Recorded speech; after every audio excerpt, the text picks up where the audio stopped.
मान खटावच्या मातीत MIDC होऊ शकते. जिथं प्यायला पाणी नव्हतं तिथं MIDC ला कोण येणार आहे? एका बाजूला आपण MIDC करतोय, लोकांच्या हाताला काम देतोय, आणि दुसऱ्या बाजूला सांगताना मला मनापासून आनंद होतोय, आदरणीय देवेंद्र फडणवीस साहेबांनी या राज्यामध्ये सगळे मोठे मोठे देवस्थान आहेत, त्या देवस्थानला जोडणारा शक्तीपीठ महामार्ग करण्याचा निर्णय घेतला. जसा समृद्धी महामार्ग झाला, आपण बघतो मुंबईतनं नागपूरला जायला किमान 24, 25, 26 तास लागायचे. आता मुंबईतनं गाडी निघाली की 7 तासात नागपूरला पोहोचते. अशा पद्धतीचा भव्य दिव्य असा सुंदर समृद्धी महामार्ग केला. त्याच धर्तीवर मी देवेंद्रजींना विनंती केली, साहेब सगळ्या भागामध्ये रोड झाले, सगळ्या भागात हायवे झाले, परंतु आता तुम्ही नवीन शक्तीपीठ घेऊन चाललाय, तोही शक्तीपीठ आपण सांगोल्याच्या परिसरात घेऊन चाललाय. त्या भागात मोठे मोठे हायवे आहेत. जर हा शक्तीपीठ तुम्ही आमच्या शिंगणापूरच्या देवस्थानला जोडला, तुम्ही आमच्या गोंदवलेकर महाराजांच्या देवस्थानला जोडला, आणि असाच तो आमच्या ज्योतिबाला पुढे नेऊन जोडला, तर माझा मान खटाव जगाशी जोडला जाईल, शक्तीपीठ महामार्गाने जोडला जाईल, आणि माझा मान खटाव वेगाने विकासाच्या दिशेने जाईल, त्याचा विकासाचा रस्ता मोकळा होईल. त्यासाठी आता जो शक्तीपीठ म्हणून महामार्ग आहे तो माझा मान खटावच्या मातीतनं जाणार आहे, आणि तो महामार्ग आमच्या शिंगणापूर मार्गे शिंगणापूर पासून निघेल आणि गोंदवल्याच्या मसवडच्या मधनं असाच मायनीला जाईल, आणि मायनीतनं तसाच आमचा ज्योतिबाच्या पायथ्याला जाईल. आपण सगळे ज्योतिबाचे भक्त आहे. जगताप साहेब, आता जेव्हा महामार्ग होईल ना, आता किती तास लागतात तुम्हाला ज्योतिबाला जायला? 5 तास लागतात. जेव्हा शक्तीपीठ महामार्ग होईल तेव्हा ज्योतिबाला जायला फक्त 70 मिनिटं लागतील. 70 मिनिटांमध्ये आमची लोक ज्योतिबाला जातील. अशा पद्धतीचा महामार्ग, शक्तीपीठ महामार्ग आम्ही आमच्या आता मान खटावच्या मातीतनं आता घेऊन जातोय. त्याची घोषणा आता झालेल्या अधिवेशनामध्ये माननीय देवेंद्र फडणवीस साहेबांनी केली. या भागामध्ये आता विकासाच्या सगळ्या योजना येतील. या भागामध्ये जे जे विकासासाठी आवश्यक आहे ते सगळे या भागामध्ये आपण आणू, आणि या भागातल्या जनतेचा विकास केला पाहिजे ही भूमिका घेऊन आपण काम करतोय. म्हणून तुम्हाला बांधवांना मला सांगायचं, या सगळ्या विकासाच्या योजना आपण पुढे घेऊन जातो. ह्या सगळ्या योजना ज्या येतात त्या योजना जिल्हा परिषदेमध्ये येतात, जिल्हा परिषदेनं पंचायत समितीत येतात, पंचायत समितीतनं ग्रामपंचायतीमध्ये येतात. तेव्हा ह्या सगळ्या संस्था भारतीय जनता पक्षाच्या आपल्या विचाराच्या असल्या पाहिजेत, हे या निमित्तानं आपल्याला सांगतो. नाही तर बघतो अनेक गावामध्ये कधी दाखला येत नाही, अनेक गावामध्ये अनंत अडचणी निर्माण करायच्या विकास कामाच्या बाबतीत. पण या सगळ्या विकासाची चाकं जर व्यवस्थित चालवायची असतील तर आपल्याला या सगळ्या संस्था भारतीय जनता पक्षाच्या ताब्यात देण्याची आवश्यकता आहे. याला कारण आहे की दिल्लीत भारतीय जनता पक्ष, मुंबईत भारतीय जनता पक्ष, साताऱ्यात भारतीय जनता पक्ष, तेव्हा कुकुरवार मध्ये सुद्धा भारतीय जनता पक्ष असला पाहिजे. आणि याच्यासाठी आपल्याला या सगळ्या संस्था आपल्या ताब्यात असल्या पाहिजेत, हे या निमित्ताने मी आपल्याला सांगणार आहे. विकासाची चाकं एका दिशेने गेली पाहिजेत, एका सुराने गेली पाहिजेत. आम्ही सातत्याने आपल्याला सांगत आलो, आपण सगळे शेतकरी बांधव आहे. आपण सगळ्यांनी सातत्याने बघितलंय, आपण बैलगाडी पळवायला जातो, जाता का नाही बैलगाडी बघायला? होय ना. आपण जेव्हा बैलगाडी पळवतो तेव्हा आपण बघितलं बैलगाडी फाटी सुटली की बाद होते का? आणि फाटी कधी सोडते बैलगाडी? जेव्हा 2 बैलात मिळत असतो तेव्हा. एक बैल इकडे वळते, एक बैल इकडे वळते, तेव्हा गाडी जाते का पुढे? तेव्हा गाडी पक्की फाटी सोडते, लक्षात ठेवा. आणि आतापर्यंत मान खटावमध्ये हेच झालं, कायम आपण फाटी सोडली, कायम फाटी सोडली. वर कोण आहे माहिती नाही, खाली कोण आहे माहिती नाही, तो ज्याला आपण मतं देतोय तो आपल्यासाठी काय करतोय का नाही माहिती नाही. अशा लोकांना आपण मतं दिली आणि कायम आपल्या मताचा वापर फक्त सत्तेसाठी झाला, मान खटावच्या मातीच्या विकासासाठी कधी झाला नाही. म्हणून मी आज आपल्याला सांगतो की आपल्याला निर्णय घ्यायचा आहे. भारतीय जनता पक्षाचा जिल्हा परिषद सदस्य या जिल्हा परिषद गटातनं निवडून आला पाहिजे. आणि जेव्हा आपण या गटातल्या प्रत्येक शेतकऱ्याला बांधापर्यंत पाणी पोहोचवतोय तेव्हा शेतकऱ्यांनी पण भारतीय जनता पक्षाच्या पाठीशी उभं राहिलं पाहिजे. आज आम्ही पायपा टाकू, अडचण नाही बबन साहेब, पायपा टाकू, पण जेव्हा शेताला पाणी द्यायचे तेव्हा चेंबर पण काढायला लागतील. गावात मतं कमी पडल्यात चेंबर निघेल का नाही बघा.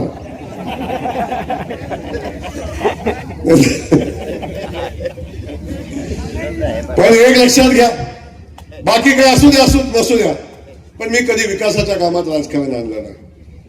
इथं पाणी आणल्यानंतर कुणाच्या शेतात जाईल याचा कधी विचार केला नाही. नदीला पाणी सोडल्यानंतर कुणाचं शेत भिजल याचा विचार केला नाही. मी हा रस्ता केल्यानंतर या रस्त्यानं कोण कोण जाईल याचा विचार कधी मी केला नाही. मी माझ्या मानखटावच्या मातीचा विचार केला, इथल्या माझ्या मायमाऊलींचा विचार केला, इथल्या जनतेचा विचार केला. म्हणून विकास काम करताना कुठलं पक्षी राजकारण मी कधी माझ्या कामात आणलं नाही. लोढवण्यात काम देताना सुद्धा मी विचार केला नाही आणि कुठेही काम देताना मी विचार केला नाही. ही वस्ती कुठं आहे, हे गाव कुठं आहे, हे माझ्याकडे आहे का नाही, सरपंच माझा आहे का नाही, इथं काय अडचण आहे हे कधी मी बघितलं नाही. अगदी माझ्या विरोधकांनी सुद्धा मला फोन केला आणि आमची लाईटचा डीपी झाला किंवा आम्हाला नवीन डीपी पाहिजे म्हणला, तरी सुद्धा विरोधक असला तरी सुद्धा मी त्याला कधी नाही म्हटलं नाही. म्हणून आज सैलाब आज भारतीय जनता पक्षासोबत आणि जयकुमार गोरे सोबत येताना बघतोय. आपण बघितलं प्रवेश करणाराची रांग.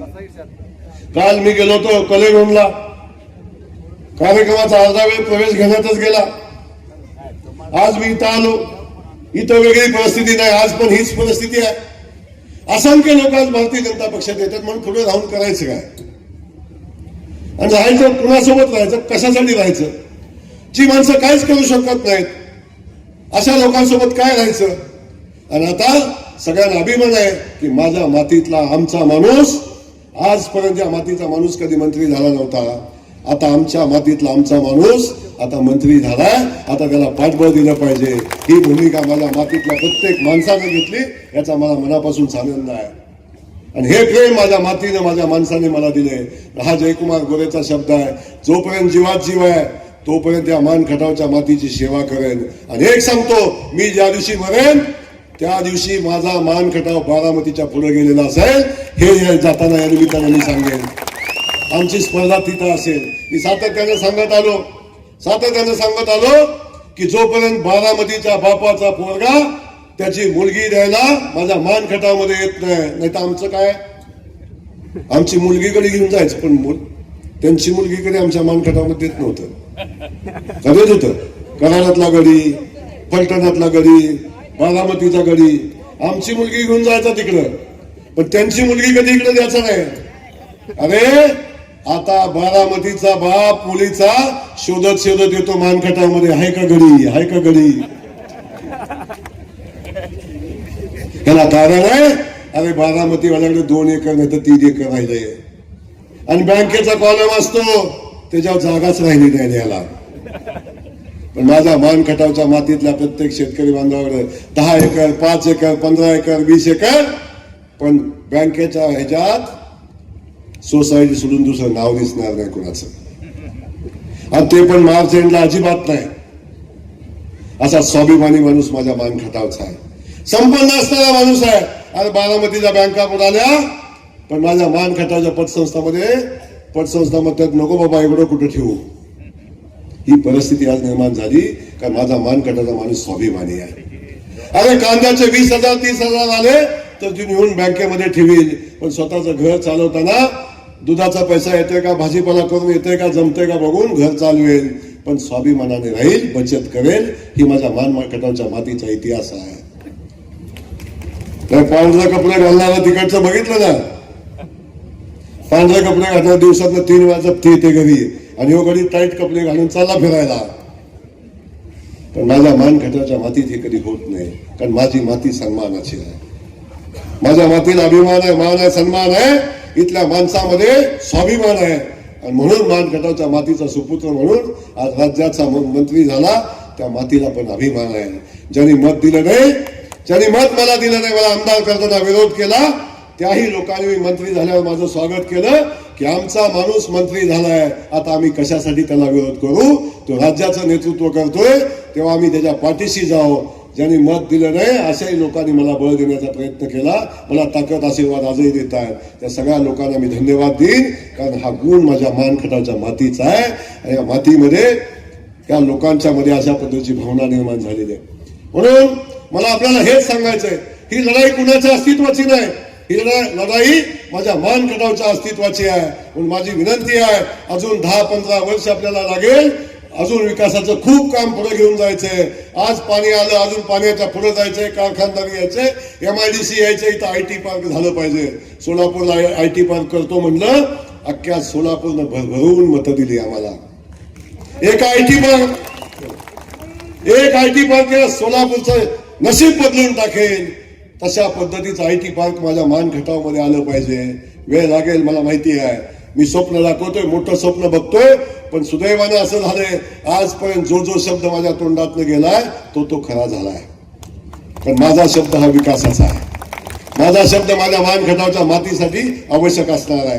म्हणून या भागामध्ये सातत्यानं जे बोललो, इथं पाणी आणतो म्हणलं आलं, एवढ्या दिवसात आणतो म्हणलं आलं, इथं MIDC आणतो म्हणलं आलं, ह्या रस्ता करायचा म्हणलं आलं, भोजलिकाला जायचं म्हटलं आलं, कुठं जे तोंडात आलं ते सगळं मला परमेश्वरानं दिलं, माझ्या मानखटावच्या मातीला दिलं.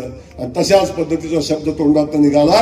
एक दिवस असा येईल, 5 वर्ष लागेल, 10 वर्ष लागेल, पण या मानखटामध्ये IT पार्क उभं करून दाखवेन, हा शब्द जयकुमार गोरेचा. म्हणून हा संकल्प करत असताना माझी विनंती तुम्हाला एवढी आहे, जेव्हा आपल्याला हे सगळं पाहिजे, तेव्हा एका दिलानं, एका सुरानं आपण सगळे मिळून काम केलं पाहिजे.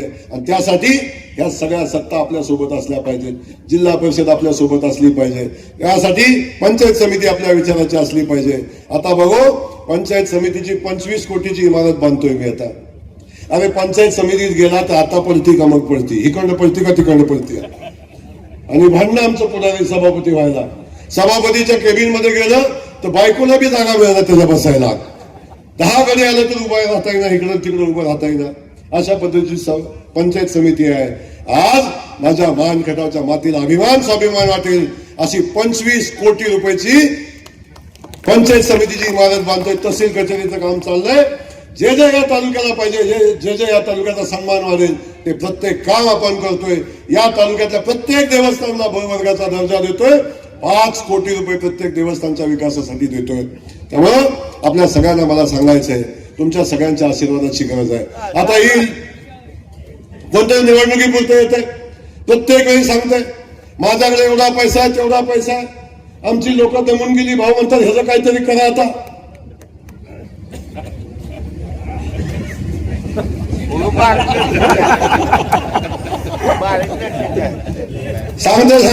सांगते बाळासाहेब म्हणे, एकदा भूत भाऊ उतरा आमच्या खात्यावर.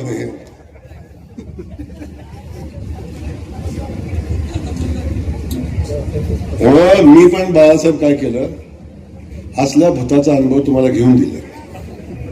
कवा तरी धमाल का नाही, कवा तरी वाटेल का नाही ह्याला घरी घालू, वाटेल का नाही. आणि जोपर्यंत वाटत नाही तोपर्यंत म्हणलं काय करायचं नाही. अरे मागच्या वेळी बाळासाहेब येड्या गबाळानं 700 आणला, येड्या गबाळानं 700 मत बिन मागता शेवटचे 2 दिवस फोन बंद ठेवून 700 आणला होता. आता कोणतरी म्हणलं आम्ही काय थांबत नाही, आणि आम्ही थांबायच्या आधीच कार्यक्रम करतो, सुरुवात करायच्या आधीच कार्यक्रम करतो आम्ही.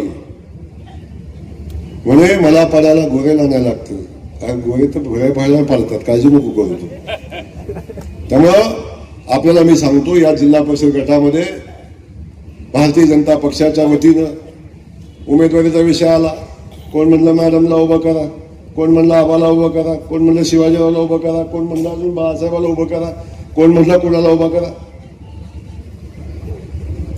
हा लगेच कोणी म्हणला अय गटाच्या बाहेरचं, काय म्हणलं लगेच गटाच्या बाहेरचं. आणि तू पळशीत गेला होता, तुझ्या आज्यानं घर बांधलं होतं तिथे पळशीत.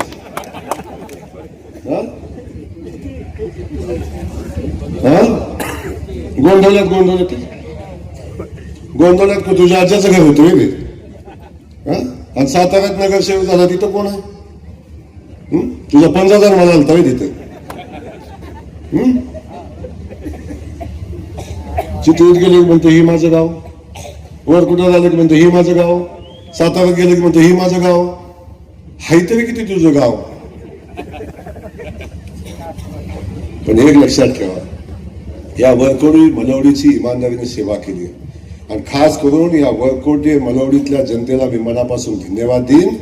जेव्हापासून जयकुमार गोरे राजकारणात आला तेव्हापासून जयकुमार गोरे एकदाही मायनस राहिला नाही. प्रत्येक वेळी या वरकोडी मलवडीने लीड दिले मला, प्रत्येक वेळी लीड दिले. लांब कशाला ते उभा राहिलं तेव्हा बी दिले,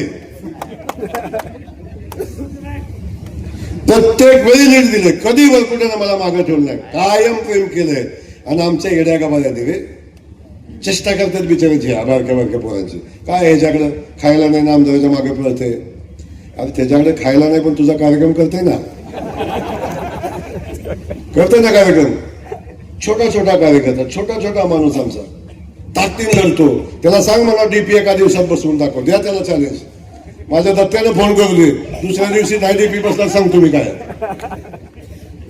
ही ताकद माझ्या सामान्य कार्यकर्त्याची आहे, गावागावातल्या कार्यकर्त्याची ताकद आहे. ती ताकद जयकुमार गोरेची ताकद आहे, लक्षात ठेवा. त्यामुळं करण्यासारखं काहीच नाही, फक्त माझ्याकडे पैसा म्हणून या निवडणुकीमध्ये उभा राहतोय. बघतो कोण येतोय म्हणतोय, काळजी करू नका. तुला पाहिजे तसाच गडी देतो, काळजी नको करू. आता लढ कसा लढायचा तसा बघू कसा लढतोय. तेव्हा काळजी करू नका. स्टेजवर सगळी लोक आहेत तिथे. त्यामुळे पहिल्यांदा या सातारा जिल्ह्यातलं पहिलं तिकीट मी जाहीर करतोय आज. अरुण गोरे या जिल्हा परिषद गटाचे उमेदवार असतील. पक्षाची आचारसंहिता तोडतोय मी आज, पण काळजी करू नका. एबी फॉर्म माझ्याकडेच आले, त्यामुळे फार चिंता करायचं काम नाही.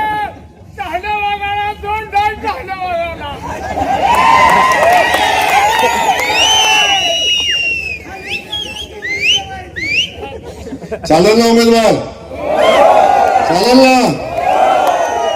अरे ऐकायला गेला पाहिजे घरी, चालेल ना.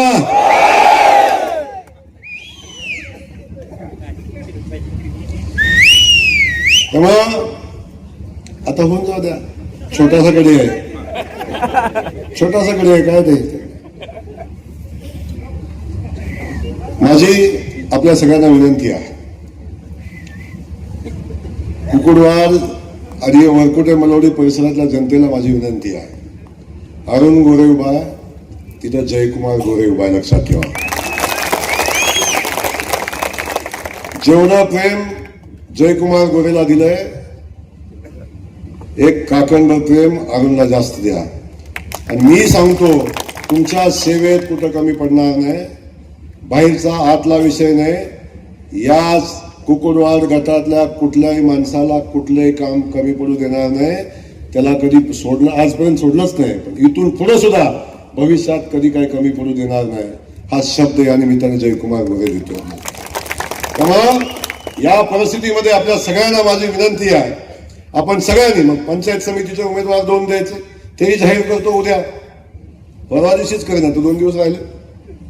दोन्ही उमेदवार देतो, काळजी करू नका. आणि ते दोन्ही उमेदवार दिल्यावर आपल्या सगळ्यांची जबाबदारी आहे की ही निवडणूक तुम्ही हातात घ्यायची. वाटतं ना तुमचा जयाभाऊ सोलापूरला जाऊन सोलापूरची महापालिका लढू शकतो. तीच निवडणुकीची जबाबदारी सोलापूरच्या जिल्हा परिषदेची माझ्यावर आहे. धाराशिवच्या जिल्हा परिषदेची जबाबदारी माझ्यावर आहे.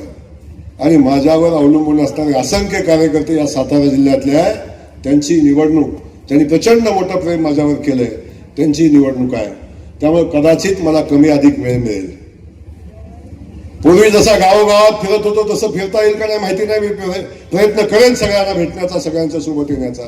पण मी आलो नाही आलो, मी पोचलो नाही पोचलो, तरी तुमच्या सगळ्यांची जबाबदारी आहे. आपण सगळ्यांनी मिळून निवडणूक लढायची आहे. आणि या जिल्हा परिषद गटातनं विक्रमी मतानं भारतीय जनता पक्षाचा उमेदवार निवडून आला पाहिजे, अशी विनंती आपल्याला करतोय. द्या निवडून, द्या निवडून. एवढ्या हवा आवाजात कसा कळेल? अरे किमान भोजलिंगाला तर ऐकलं गेलं पाहिजे का नाही गेलं पाहिजे? द्या निवडून.